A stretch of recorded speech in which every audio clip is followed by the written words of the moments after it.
Nuestra siguiente ponencia va de la mano del ponente Juan Fernando Cardona.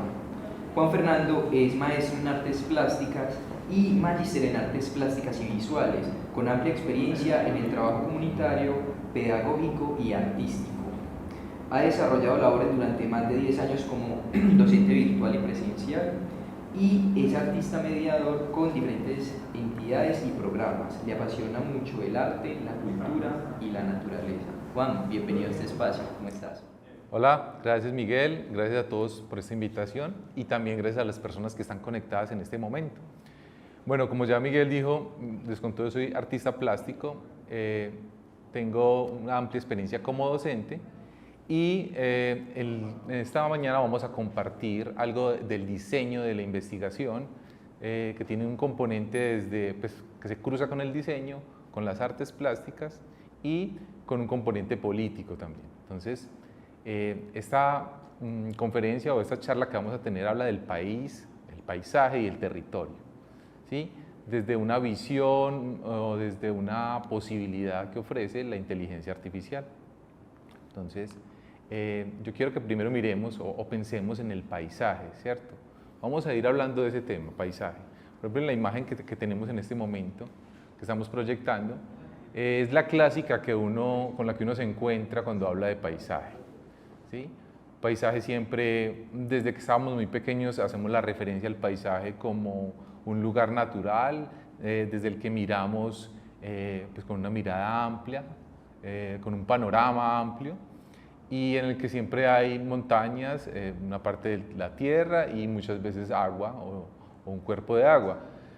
Por ejemplo, esta imagen que estamos observando es un paisaje que es muy famoso, está en las redes, está en todas partes, y habla sobre Colombia. Dice, es una foto de Colombia donde se ven todos los pisos térmicos que tenemos en el país, en nuestro país Colombia, desde el Nevado, ¿sí? La Sierra Nevada de Santa Marta, cómo va bajando a la sierra, cómo llegamos a una parte más al nivel del mar y cómo es el mar. Entonces, es una fotografía que digamos, si no nos la explican, no sabríamos en qué lugar es, pero contiene toda la información del territorio, ¿sí? Ese es el paisaje clásico que estamos acostumbrados a ver y de pronto a representar, ¿sí? Porque casi cada uno pues, siempre hemos hecho dibujos y sabemos que cuando le piden a alguien que haga un paisaje, casi siempre va a haber montaña, cielo y agua, ¿sí? Digamos que ese es el nivel cero del paisaje. Aquí presento una fotografía que tomé el año pasado, que también habla del paisaje, ¿cierto? Una fotografía en la ciudad de Medellín, en la que se ve pues se ve también cielo, montañas, pero aparecen, digamos, ya unas construcciones, hace más referencia a un paisaje entre lo rural y lo urbano, entonces ahí es donde se va complejizando el asunto del paisaje, ¿sí? El paisaje, digamos que casi siempre lo relacionamos con como habíamos dicho ahorita, con lo natural, pero digamos que la intervención del hombre también va creando esos paisajes. Entonces ahí es cuando se va complejizando el asunto, ¿sí? Entonces ahí es donde queremos llevar la discusión, cuando el paisaje se vuelve más, digamos, más complejo. Entonces aquí les comparto esta definición, digamos, o ese estudio de la etimología del término paisaje, que el término paisaje procede del latín pagus, que es territorio, campo, distrito, pueblo, de ahí viene. El latín pagensis dio en francés, ustedes saben que digamos el castellano, que es lo que hablamos acá en Latinoamérica, viene de la mezcla del francés, del italiano, del latín, de algo de árabe, entonces por eso estamos trayendo estas referencias, ¿sí? Digamos que el término fue derivando en algo como paysage, que seguía siendo relativo al campo, al territorio usado, ¿sí? Porque hay un territorio que vemos que, digamos, no es usado por el hombre, pero que sigue estando ahí presente. Entonces, ese término entre país, paisaje, fue relacionándose, como lo decimos acá, por ejemplo, la palabra paisano también viene de ahí, de país, del mismo lugar, de personas que están, digamos, relacionadas desde ese espacio físico. Todavía no hemos hablado de territorio. Entonces, país, ciudad, paisaje, paisano, paisajista, paisajero, todo está relacionado con ¿qué? Con los seres humanos que habitan un espacio físico que hacen una representación de ese lugar donde viven, ¿sí? Es muy diferente hablar, digamos, de paisaje frente a territorio, ¿sí? Es muy bueno hacer esa claridad y, digamos, cuando empezó esta investigación, les comparto, esta investigación comenzó con mi estudio de maestría, en el que me empecé a hacer una pregunta por la representación, por la imagen que tenemos del territorio, de un lugar. Ustedes creo que siempre les ha tocado cuando tienen que hacer una creación, una investigación, uno empieza por un lugar y esa investigación se empieza a expandir para luego enfocarse digamos, en lo que uno va a ser más puntual. En este caso yo empecé la investigación pensando en lo que hemos visto, en el país en el que vivimos, en el paisaje que tenemos a diario y en el territorio, ¿sí? Cuando empezamos entonces a hablar ya de territorio, ¿sí?, aparece algo muy interesante que es un territorio es un espacio físico que tiene unas normas, que tiene unos límites, que tiene muchas veces unos dueños. En el caso de Colombia, aquí vemos el mapa de Colombia, un mapa temático del área glaciar de Colombia, ¿sí? Estamos muy acostumbrados desde la geografía, desde lo que nos enseñaron en la escuela y luego en la secundaria, a ver el mapa de Colombia y de una vez o de cualquier país tenerlo introyectado, que es un territorio, ¿cierto? Entonces, volviendo al término, una cosa es el paisaje, otra cosa es el país y otra cosa es el territorio o la representación gráfica de ese territorio. En este caso me gustaría que ustedes miráramos bien este mapa y de pronto pensáramos si este mapa también es un paisaje, ¿sí? Muchas veces vemos el mapa alejado del paisaje, pero por ejemplo acá tenemos unas representaciones gráficas de volcanes, de la Sierra Nevada, de otro tipo de serranías, y en sí vemos las cordilleras. Entonces cuando tenemos esta representación ante los ojos, tenemos unos conceptos, hay unas imágenes que también se nos vienen a la mente, ¿sí?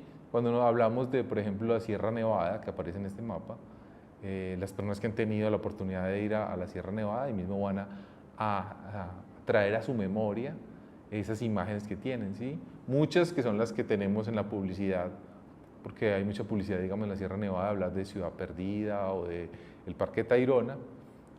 Muchos vamos a pensar en esas imágenes cuando vemos un mapa, o también vamos a pensar en la fotografía que nos tomamos con familiares o conocidos en ese lugar.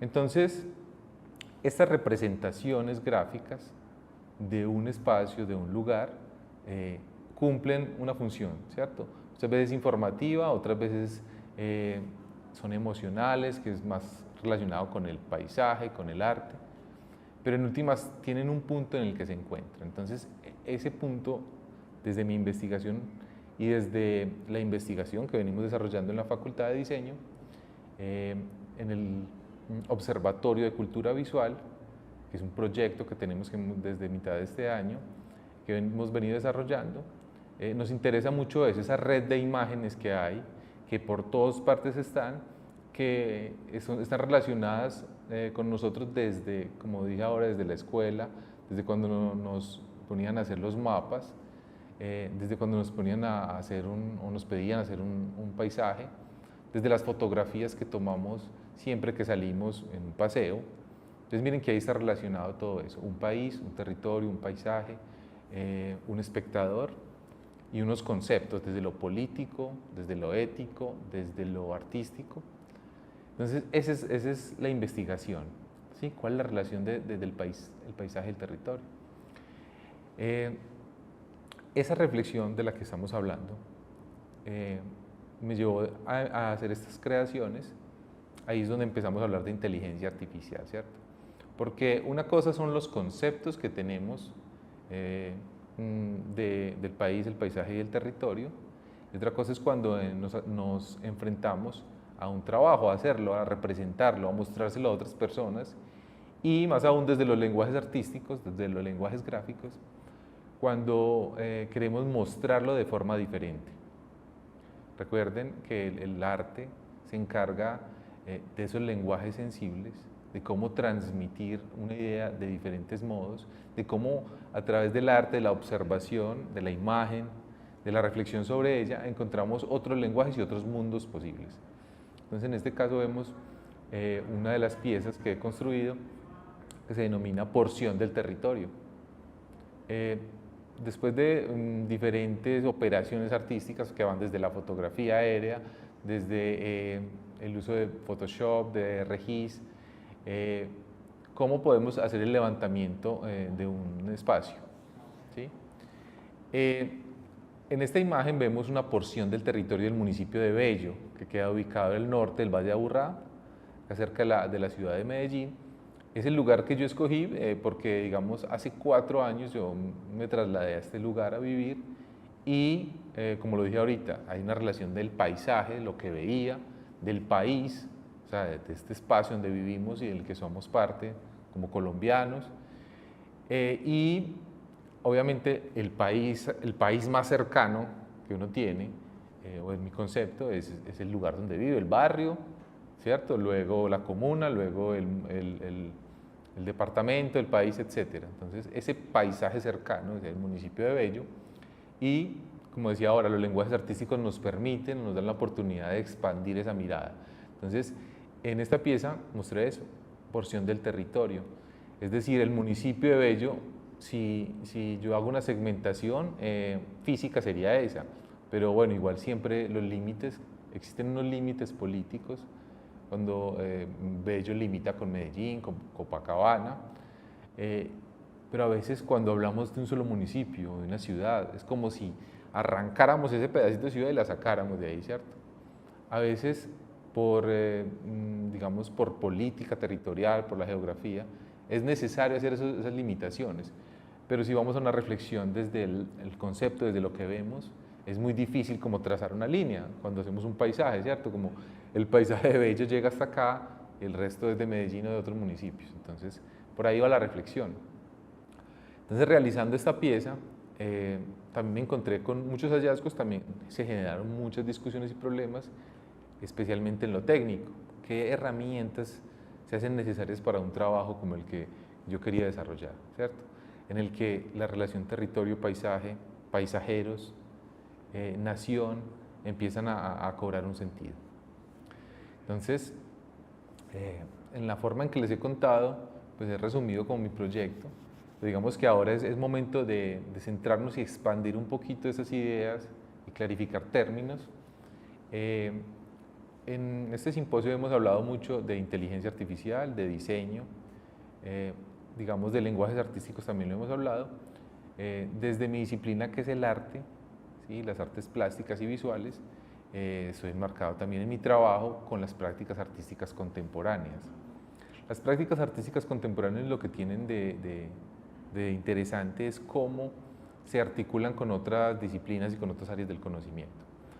Obvio se cruzan con el diseño, por ejemplo en el diseño de mi investigación yo necesité de un diseñador gráfico en el que me ayudara en ciertos diagramas, a manejar el flujo de información, a cómo presentar mis ideas de otra forma. Y bueno, es cuando uno en un equipo interdisciplinario, porque se hace necesario, digamos, en un museo, por ejemplo, los artistas, los curadores, el diseñador gráfico, un audiovisual, un publicador, etc. Entonces, siempre vamos a encontrarnos en unas áreas de trabajo donde nos cruzamos. Entonces, desde las prácticas artísticas, retomando, las prácticas artísticas contemporáneas, digamos que son una herramienta, como lo marcamos acá, es una herramienta que en este caso yo lo utilicé desde la ética, desde la estética y desde la política.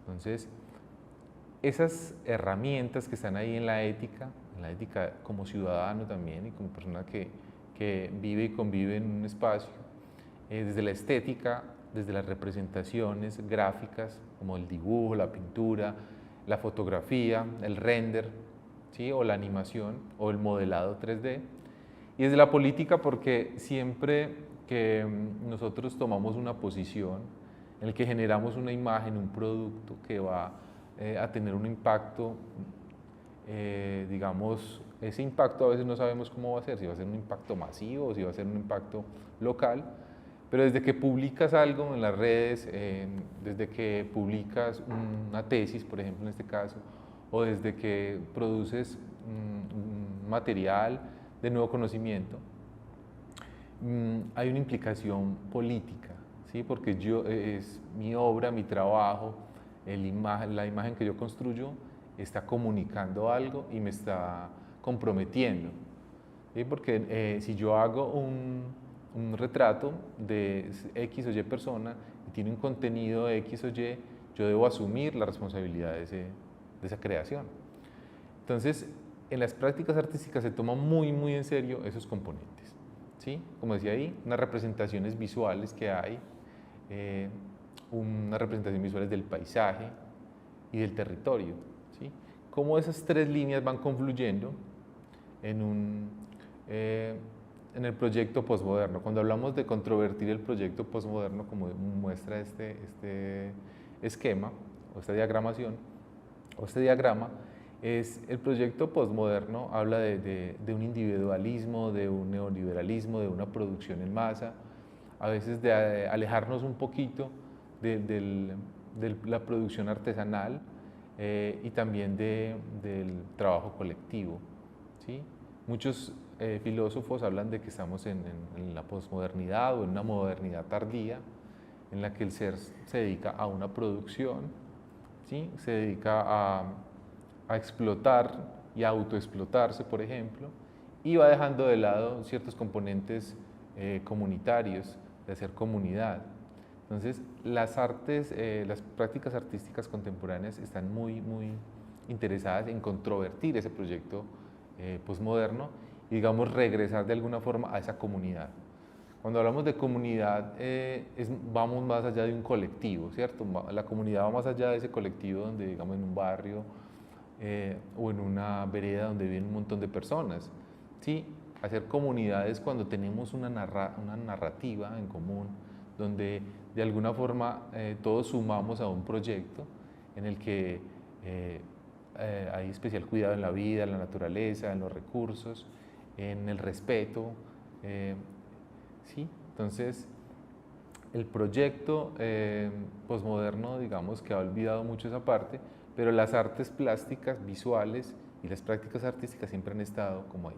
Entonces, esas líneas que yo identifiqué desde las representaciones visuales, cómo entran a confluir en un mismo punto y cómo a través de ciertas operaciones artísticas, que más adelante vamos a hablar, se puede hacer una deconstrucción de esa imagen. ¿Por qué deconstrucción? Porque es muy importante, digamos, una nueva figuración, sacar, digamos, al paisaje, el territorio de eso mismo que teníamos. Y para este trabajo me di la idea de trabajar con ciertos colectivos del municipio de Bello y analizar con ellos parte de su territorio, los conceptos que tenían de arte y qué cosas en común hay ahí. ¿Sí? En la imagen que estamos viendo en este momento, hace parte de un trabajo que realizamos en una casa comunal, ¿sí? En el que hay un trazado del municipio de Bello, en el que fuimos encontrando puntos en común, ¿sí? Donde fuimos marcando hitos o lugares que son importantes para una comunidad, en este caso del territorio de Bello, donde hay lugares importantes para las personas, ¿sí? A veces cuando hablamos de un mapa, de un territorio, de un paisaje, es muy general, ¿sí? Porque entonces hablar del mapa, por ejemplo, de Colombia, en ese mapa, ¿será que podemos reunir toda Colombia en una sola representación gráfica? Es una pregunta que nos hacíamos, ¿sí? O en el mapa del municipio de Medellín o el mapa de Bogotá. ¿Será que uno con el solo ver el mapa, uno sí puede abarcar todos los contenidos que él tiene ahí? ¿Sí? Pues creo que difícilmente lo logra. Porque si tomamos el ejemplo de Colombia, Colombia es un país, muchos lo llaman una nación de naciones, ¿sí? Nosotros tenemos una serie de paisajes, de climas, también de colectivos, incluso de etnias, tenemos muchas lenguas que se hablan aparte del castellano. Por ejemplo, en el Amazonas creo que hay cerca de más de 100 lenguas que todavía se hablan. Entonces, enmarcar un espacio, un lugar, en un mapa es como condenarlo a que mienta de alguna forma, porque el mapa, se ha analizado mucho, el mapa es una forma de mentir políticamente, ¿cierto? Entonces, ¿qué más que para develar esto en un espacio, en un territorio, que visitar ese lugar, compartir con las personas que viven ahí y tomar apreciaciones de ese espacio? ¿Sí? Entonces, por ejemplo, este es un mapa que hay muy común del municipio de Bello. Tiene una estigmatización alta en Colombia por ser un municipio, digamos, que tiene muchas bandas criminales que operan en el territorio. Entonces, un mapa como este, por ejemplo, adquiere una importancia, aunque sea pues desde el aspecto negativo, pero es muy importante porque a través de una representación gráfica de un espacio, de un territorio, le damos una calidad de, ¿sí? En este caso se habla del mapa de criminalidad en Bello, Antioquia. Todo el mapa está dominado por ciertos actores. Entonces, también nos lleva a pensar en un paisaje. Solo con ver una representación, ahí no veo, digamos, lo clásico del paisaje cuando se habla de montañas, ríos, de espacios bellos también, entre comillas, pero sí hay una especie de paisaje de lo violento del municipio. Entonces, puede que este mapa sea cierto o no sea cierto. En este caso, lo importante es cómo una representación gráfica nos lleva a pensar en un espacio y casi que bautizarlo o encasillarlo. Entonces, muchas veces nos pasa esto, vemos el mapa de un lugar y decimos, sí, es que ese lugar es muy peligroso, está dominado por ciertas fuerzas y seguramente en ese lugar vivir es difícil, no es bueno, de pronto no hay como unos recursos, o no quiero vivir allí con mi familia. Entonces nos interesa mucho, y también desde el proyecto de cultura visual, analizar ese aspecto, cómo una imagen, cómo una representación puede afectar o puede condicionar la idea que yo tengo de un espacio. Entonces el ser humano es muy visual y a veces esa visualidad nos afecta, ¿cierto? Sea negativa o positivamente, pero está ahí en nosotros. Entonces, como trabajo del observatorio también es un trabajo que tenemos, esa red de imágenes, cómo nos afecta, cómo la cultura visual que tenemos, todos tenemos una cultura visual, ¿sí? Desde que como lo he ido contando desde el principio, desde que estamos muy pequeños vamos alimentando esa cultura visual, esa biblioteca visual que tenemos, y vamos llenando nuestra cabeza de paisajes. Por ejemplo, si usted ha vivido toda la vida en la costa o ha vivido toda la vida en Pasto, pues tiene una cultura visual diferente, aunque a través de las redes y a través pues de la conexión que hay ahora, compartimos muchas imágenes, pero digamos que desde pequeños vamos haciendo esa biblioteca de imágenes. Entonces nos interesa también pensar en la cultura visual colombiana, por ejemplo, es una pregunta que nos hacemos en el observatorio y para ello, para esa cultura visual, a veces es tan grande el volumen de información que hay. Ustedes saben que somos, en este momento, nunca había existido en la historia de la humanidad tantas imágenes como tenemos ahora, porque las imágenes se han ido produciendo cada vez en más aún desde que la fotografía inició, cada vez se producen más imágenes y más aún con el desarrollo de la inteligencia artificial, que se ha hablado mucho acá en este simposio de inteligencia artificial. También hemos hablado mucho, las personas que están con nosotros en la carrera de diseño gráfico profesional, hemos hablado mucho de inteligencia artificial, ¿sí? La traigo acá porque es una de las herramientas que se hacen necesarias en este momento a las personas que trabajamos en el arte, que trabajamos con imagen, que trabajamos en medios audiovisuales. Entonces, acá estoy presentando, digamos, tres grandes ejemplos de la inteligencia artificial, que es Midjourney, Firefly de Adobe, que en estos días pues, tuvo una actualización gigante, y DALL-E 3, que también es una actualización. Con estas tres inteligencias he trabajado. Una de las más conocidas es DALL-E pues, por su acceso y demás. De pronto es la que trabaja desde OpenAI con el chat GPT, es la más utilizada y vamos a ver unas producciones que pudimos realizar con ellas. Pero antes de mirar esas producciones, quiero que hablemos del prompt, ¿sí? El prompt, como lo decíamos ahora, yo les estuve hablando y les estuve desde el principio dando unas indicaciones de cómo eran las imágenes que construíamos, les mostré partes de un mapa, les expliqué ese mapa, cómo estaba diseñado, y todo eso también va al prompt, ¿sí? El prompt es como indicación que puede referirse a diferentes cosas según el contexto, ¿sí? Entonces un prompt es una referenciación, es una indicación, pero dice acá, en términos generales, significa un estímulo. Es muy importante eso del estímulo o señal que se utiliza para iniciar o fomentar una acción, ¿sí? O respuesta o pensamiento. Entonces, ese estímulo que hacemos es como, el prompt viene, digamos, si nos remitimos a me gusta pensarlo como en el Renacimiento, en el 480, cuando habían pues ya pintores, digamos, no sé, Leonardo da Vinci, que es digamos el más conocido, esos pintores ya tenían una serie de estudiantes detrás de ellos, y ellos muchas veces les encargaban a hacer una parte del cuadro o de la pintura. Entonces, no toda la pintura la hacía el director del taller, sino que habían unos alumnos avanzados en los que les decía, bueno, usted ya tiene la capacidad de que haga el fondo de esa pintura, va a hacer unas montañas y va a hacer un esbozo del mar y algunas figuras que se están moviendo, ¿sí? En ese momento el estudiante o los estudiantes avanzados hacían esa parte de la pintura y el maestro, el artista consagrado, la terminaba, la finalizaba y la obra se reconocía como obra del maestro, no de los estudiantes ni del taller. ¿Por qué estoy contando todo esto? Porque eso era una especie de prompt que les daba el maestro del taller, ¿sí? Realice esta parte del dibujo, realice esta parte de la pintura.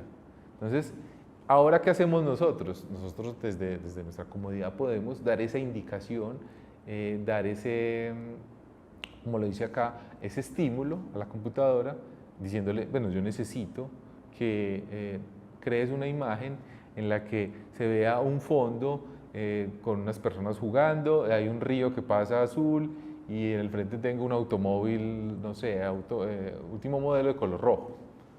Ese prompt, esa indicación, ese código que yo le doy a la máquina, ¿sí? Es lo que pues con lo que me comunico para que ella me ayude a generar una imagen. Obvio, si vemos el alcance que tienen Midjourney, por ejemplo, ¿sí? De hacer fotografías, producciones fotográficas, en las que le puedo dar la indicación de realízame una fotografía con tal tipo de lente, una iluminación de tal ángulo, una composición 3/4, cuántos personajes, ¿sí? O sea, ya hay un avance tan grande en que la herramienta ya nos superó a nosotros, ¿sí? Es como si los alumnos o los estudiantes ya hubieran superado a los maestros y pudieran hacer cosas más poderosas. Eso es una herramienta súper poderosa, como lo digo, pero también pues, tiene su doble filo, porque entonces llegamos al momento en el que si la herramienta superó al ser humano, entonces, o sea, ¿cuáles son las imágenes que vamos a seguir creando? Las imágenes que vamos a seguir creando, esa es la discusión que hay. ¿Será que pues vamos a perder como en esa lucha con la inteligencia artificial o con la máquina? ¿Sí? Entonces, si es una herramienta, ¿cómo vamos a usar esa herramienta? Entonces, pensando esa discusión en ese problema y en esa oportunidad, me encontré con este autor, con Joan Nogué. Él es un geógrafo español, y él habla de la construcción social del paisaje, ¿sí? Digamos que un paisaje realizado por una máquina, como vimos ahorita, por Midjourney o por Adobe Firefly, diría que sí es una construcción social. Digamos que es una construcción de una máquina que le damos unos códigos, un estímulo y ella nos crea algo. Entonces, como somos seres humanos que pretendemos seguir viviendo en comunidad, que en lugar de aislarnos más con las máquinas, necesitamos juntarnos y pues, como dicen los orientales, juntos somos más inteligentes, ¿sí? Entonces, esta construcción social del paisaje me llevaba a mí a esa reflexión, bueno, ¿cómo puedo yo juntar o hacer una construcción social del paisaje a través del trabajo personal que desarrollo, con la experiencia que tengo, con el trabajo en comunidad, en colectivo y con el trabajo con las máquinas? Cuando decimos las máquinas, también hablamos de la cámara, del ordenador con el chat GPT o con alguna inteligencia artificial y bueno, con las posibilidades que nos brinda. Entonces, esa construcción del paisaje vamos a leerla, que es: Se refiere a cómo las sociedades humanas dan forma, eso es muy importante, interpretan y asignan significado a los entornos naturales y construidos que nos rodean, ¿sí? Es muy importante, vuelvo y subrayo acá como dice, sociedades humanas interpretan y dan significado a los entornos. Miren que las sociedades humanas, o lo que tenemos ahora es, como humanos tenemos algo muy importante y es esa interacción, pero es el dar significado a la vida, ¿sí?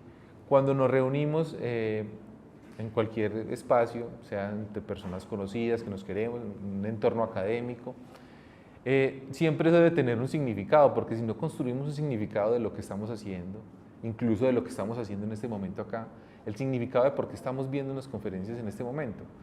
Ese significado lo damos en los seres humanos. Una máquina difícilmente puede darle significado a la vida, ¿sí? Nos puede dar mucha información, nos puede dar nuevas posibilidades, pero ese significado lo damos en los seres humanos. Entonces, el paisaje, el territorio, así como el país toma significado y relevancia cuando los seres humanos estamos involucrados en él.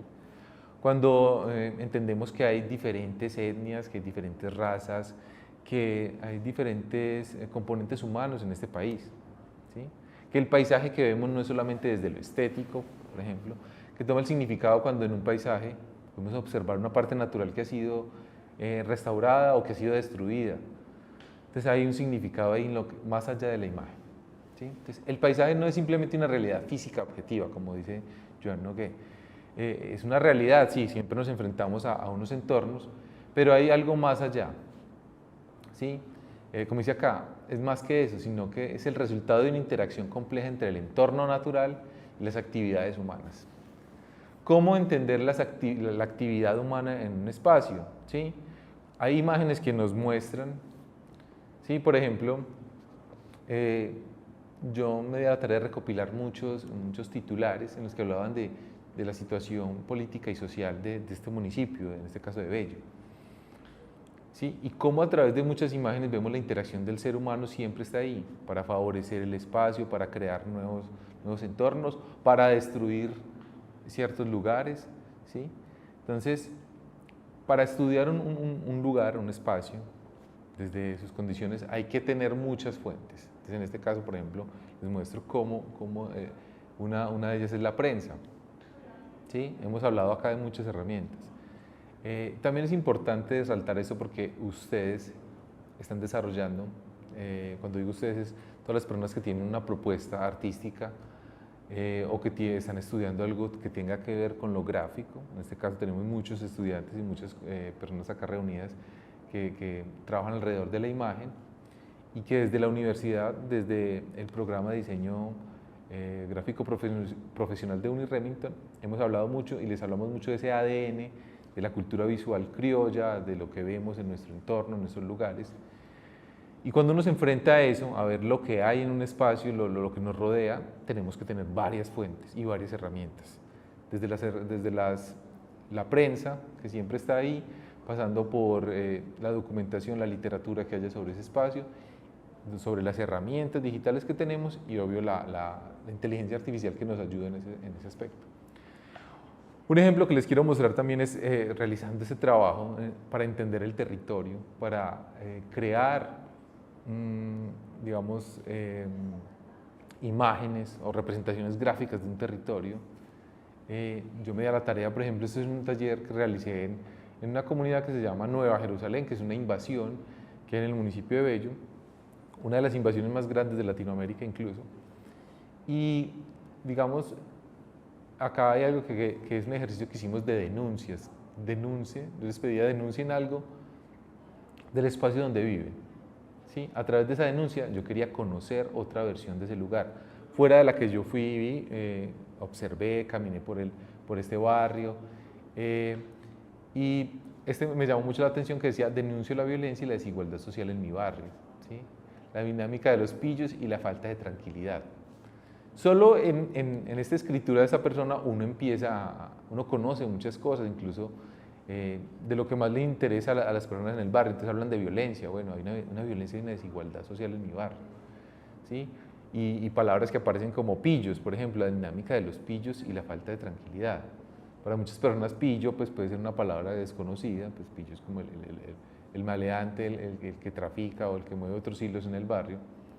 Entonces las personas dicen, bueno, denunciamos eso. Uno empieza a ver una realidad social que hay en el lugar. Puede que uno la haya visto a simple vista, la haya visto cuando llega y cuando ve ciertas dinámicas, pero interactuando con las personas uno se va dando cuenta de otras cosas que están ahí debajo. Eso hace parte de esa investigación social, o cuando ustedes investigan, ¿no? Tiene diferentes fuentes de las que se va a alimentar para ello. ¿Para qué me sirvió a mí hacer ese taller y después de recopilar mucha información? ¿Para qué me sirvió eso? Para crear una imagen como la que vemos ahí, ¿sí? Esta no es la imagen real del barrio que yo visité, sino que a partir de la información que recopilé en los talleres con estas personas, a partir de las fotografías que pude tomar y de otras representaciones gráficas que yo hice, le di esta información a Dalí, a este programa de realidad, pues realmente es una realidad aumentada, pero de inteligencia artificial, y creé un prompt, ¿sí? Le di toda una señal que hablara de cómo quería una imagen de un barrio desde la parte de arriba, también puse parte de la foto y describí que me mostrara ese barrio, cómo sería ese barrio en 50 años, según la información que yo había proporcionado. Y la imagen resultante fue esta. A mí me pareció muy interesante la imagen porque lo que hace la computadora es, pues, a través de la probabilística, crea unas imágenes que se piensan. Entonces uno ve que sigue habiendo una carretera, puede ser como destapada, hay unas partes naturales, pero hay otras que están, las construcciones, digamos, mejoraron. La imagen original mostraba una invasión, ustedes ven que los techos eran de cartón, había otras construcciones muy precarias, y luego de la información que yo le di al programa Dalí, él me muestra esto, ¿sí? Una proyección, es decir, el barrio, según lo que yo escribí, el barrio no mejoraría mucho, lo que haría es como llenarse más de color, estéticamente podría verse un poco mejor, pero de alguna forma sigue habiendo algo precario. Entonces, no sé si en 50 años será así. Lo importante de hacer este tipo de trabajo no es como decir que encontrar la verdad, el arte no busca la verdad, sino que lo que busca es hacerse preguntas. Entonces uno dice, bueno, es una proyección gráfica, es algo ficcional, pero que me muestra que, digamos, ese barrio puede que no vaya a progresar, ni que vaya a cambiar, ¿sí? Lo mismo para otros trabajos que desarrollé, que vamos a ver más adelante, que empecé a hacer, a tomar fotografías, a recopilar información a través de recorridos por la ciudad, a tomar otros referentes que ya existían, incluso un render de un edificio, de un centro comercial que se iba a construir o que ya se construyó en el municipio, y como todo esto me va dando voy sacando palabras claves para construir ese prompt, ¿sí? Porque yo empiezo a hablar de barrios de estrato 5, hablo de mapa de criminalidad, puedo hablar de ciertas cosas que tomé en el recorrido y fotos, y puedo meterle al prompt también describir un centro comercial, una ciudad que tiene un centro comercial, el más grande del Valle de Aburrá, y que, como se promocionaba en su momento, un centro comercial que iba a cambiar el norte. Entonces miren que todas estas imágenes, el trabajo de campo y obviamente el crear el prompt, darse a la tarea de escribir esa indicación a la máquina, da como resultado una imagen que no es al azar, sino que tiene parte de realidad, parte de creatividad mía y obviamente una parte de creatividad de la máquina, ¿sí?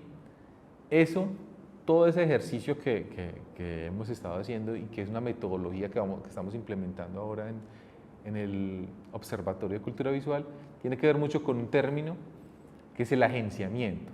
El agenciamiento es un término que habla de que el agenciamiento es una táctica dinamizadora, ¿sí? Es una táctica de que el artista como agente, es decir, yo como artista o como diseñador, como agencio mi trabajo.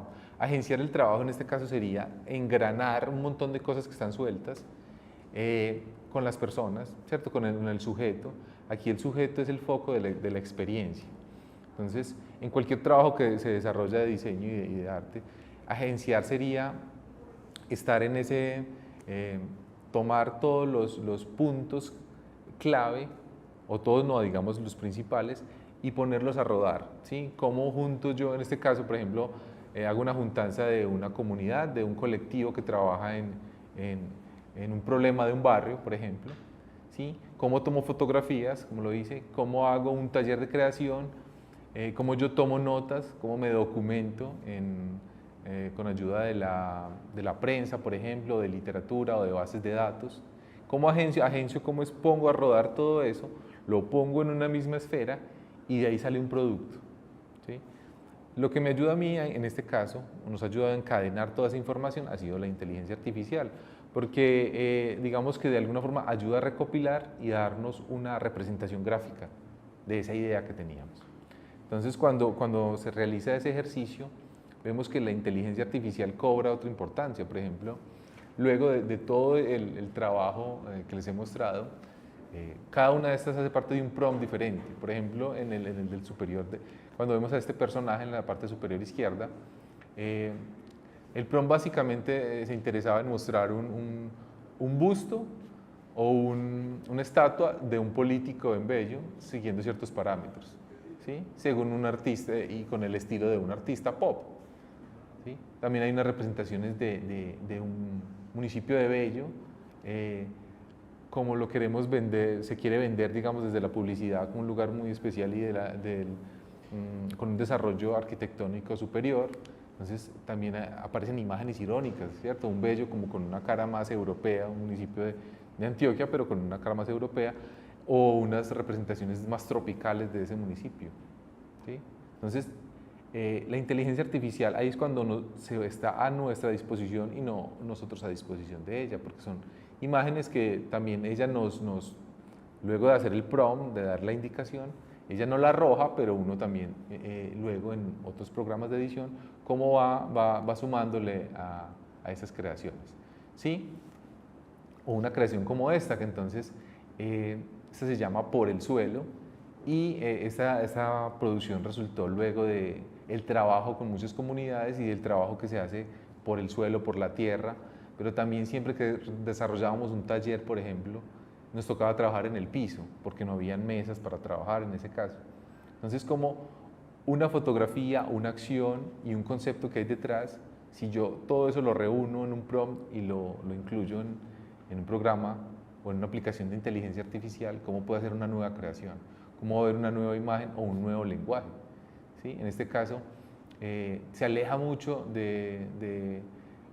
digamos, del cliché o de lo que siempre vemos, y hablar por el suelo, de un dibujo hecho por inteligencia artificial de aspectos técnicos parecidos al carboncillo y al lápiz, ¿sí? Nos dan otros lenguajes. Entonces, son formas de trabajar. Ese es el aspecto que más quería compartir en esta conferencia, y mostrarles estas creaciones, ¿cierto? Que son como resultado final, donde, como les decía al principio, el paisaje se expande. Ya no es un paisaje que es una montaña, el sol o el mar, sino que el paisaje puede ser texto, puede ser imágenes que confluyen, que reúnen aspectos geográficos y, bueno, también obviamente desde el diseño gráfico. Entonces, esa es la creación final, una de las creaciones finales de este trabajo, y es un aspecto que quería compartir con ustedes.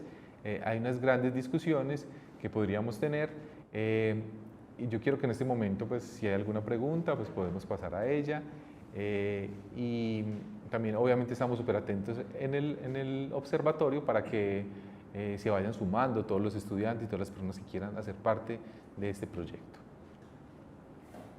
Muy bien, Juan. Excelente esta ponencia. Me parece muy valioso cómo este proceso de desarrollo social y artístico tomas las inteligencias artificiales como la ruta, la herramienta o el mediador, pero vos sos el que le das toda la intención y tenés como la capacidad de discernimiento de verdad qué puedo aprovechar de este proceso de generación de obras artísticas. Muy bien, Juan, sí tenemos algunas preguntas. La primera sería, me gustaría saber cómo los diseñadores podemos usar los mapas para unir comunidades.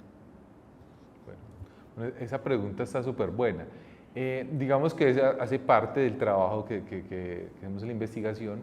Hay algo desde la geografía crítica que se llaman contramapas, también lo hemos trabajado, y es cómo yo levanto información, ¿cierto? Un geógrafo, un geólogo va a un lugar, levanta información, es decir, acá hay un río, acá hay una montaña, acá hay estos recursos, ¿sí? Ahí podría terminar como su trabajo. El diseñador gráfico, ¿qué haría ahí? En lo formal sería pues que haga ilustraciones o que de alguna forma monte fotografías o gráficos de ese espacio. Pero también hay otras formas de trabajar, y es cuando uno visita un lugar, uno puede hacer el mapa de, digamos, de las costumbres de ese lugar, ¿sí? Bueno, este lugar es rico en gastronomía, de gastronomía que tiene que ver con comida de mar, por poner un ejemplo. Pero a la vez hay unos pescadores retirados que se dedican a hacer artesanías, y por otro lado hay un problema de contaminación muy grande. Un diseñador gráfico podría tomar todos estos problemas y, no sé, hacer, por ejemplo, una animación, ¿cierto? Que muestra en un mapa una problemática que hay, ¿cierto? Un diseñador gráfico. O puede mostrar también, o sea, ir más allá de la imagen. Puede utilizar la composición, las herramientas digitales, para ir más allá. Por ejemplo, yo quiero mostrar, o rápidamente necesito hacer el mapa de Cartagena y todos los centros, el centro histórico y todos los atractivos que tiene. Entonces un diseñador gráfico, si va a trabajar un mapa de eso, hay herramientas digitales, hay programas de inteligencia artificial que de una te muestran los pasos a seguir digamos, en la diagramación de un mapa, que solo sabría hacer un geógrafo. Entonces un diseñador podría aprovechar, digamos, las herramientas que hay para agilizar su trabajo, en lo formal, pero también en lo conceptual, puede enriquecerlo y que su trabajo sea más fuerte. Muy bien, Juan. Tenemos otra pregunta. ¿Qué piensas de empoderar a las comunidades con el uso de inteligencias artificiales para desarrollar o para un crecimiento puntual territorial? Ok, sí. Claro, como lo dijimos ahorita, las herramientas pues, de la cuarta RI, de la cuarta revolución industrial, entre ellas la inteligencia artificial, sirve precisamente para eso. Yo creo que ese es el fin, es empoderar. Es cuando hay un caso en el que una comunidad necesitaba hacer un mural y pues nadie en la comunidad tenía, nadie se atrevió a hacer el boceto para presentarlo a la empresa que iba a dar los recursos. En este caso es súper importante, digamos, que alguien a través de un prompt, a través de la inteligencia artificial, diga, no, queremos tener un mural en el que haya un campesino con una mazorca, también hay una madre comunitaria con los niños y atrás están los pescadores, ¿sí? Esa inteligencia artificial les podría hacer el boceto inicial para que ellos lo miren, lo presenten ante la comunidad, si quiere que sea así, no. ¿Sí? Entonces a veces es un boceto que le puede servir, ¿cierto? En alguna forma reemplazaría a algún dibujante o algún diseñador, pero en este caso la comunidad se aprovecha de él y ya le pone su toque personal. Listo, y para terminar hay un comentario que se conecta con esta pregunta inicial de los mapas, que dice: viendo el mapa de Bello y las Fuerzas Armadas, se me ocurre que se puede hacer un mapa de los espacios de paz y esparcimiento que tiene. Un poco desde el diseño se podría romper ese estigma que tiene este lugar. ¿Qué piensas de este comentario? Claro, sí, total. Hablando de eso sería un contramapa, lo que dicen acá en el comentario, porque es otra versión del territorio. Entonces, eso es lo que también estamos llamados los artistas y los diseñadores y los que trabajamos con gráfica y con lo visual y audiovisual, es hacer esa otra cara de, ¿sí? No siempre mirar lo mismo, sino mirar lo otro. Obviamente, eso sí se aplica a un producto, a un servicio, pero es lo que el arte nos aporta, como la otra mirada. Entonces, la del mapa de las zonas de paz está súper bien. ¿Qué recursos necesitaríamos para ellos? Pues ya los tenemos todos a la mano, lo que hay es como que ponernos a trabajar, pero está súper buena la idea. Muy bien, Juan, muchas gracias por ilustrarnos con esta excelente ponencia en la cual muestras esa metodología aprovechando ese método de la inteligencia artificial integrada en el resultado, y creo pues que le da mucha luz a todas esas preguntas que tienen los estudiantes o los académicos de, bueno, ¿cómo integro la inteligencia artificial en mis desarrollos? Sin caer en dejarle todo el trabajo a la inteligencia, sino de verdad teniendo ese rol decisivo ahí. Y bueno, y con esto terminamos la conferencia de Juan Fernando Cardona y vamos a tener un pequeño receso. Nos vemos a la 1 de la tarde con nuestra siguiente ponencia de Ever Patiño.